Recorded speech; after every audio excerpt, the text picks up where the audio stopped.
quartier Montfleury et comment salité ma kasi batobeli bazaki koloba yango ba jeune ba se mobiliser ba longoli ba titre ba combat famille et ba salika bakata na salongo, exemple à suivre par d'autres communes et d'autres quartiers.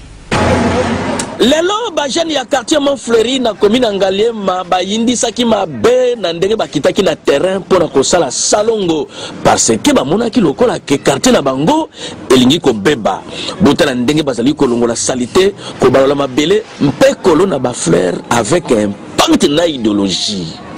Et salemaki ndenge nini bampangi ya Vincent Lokole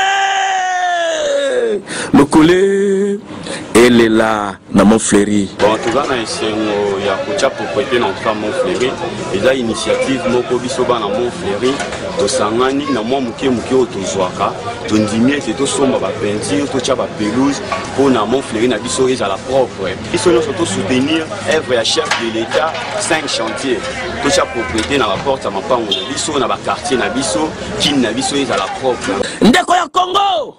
Soki ba jeune nyonso ba komi côté ma boye mpona ko bongisa ba quartier na bango lokola ba jeune o ya bien ya quartier Montfleury premier quartier ya luxe na bakini basali bondi melangai ke kisaso yo ekongenga kala macho yo ezali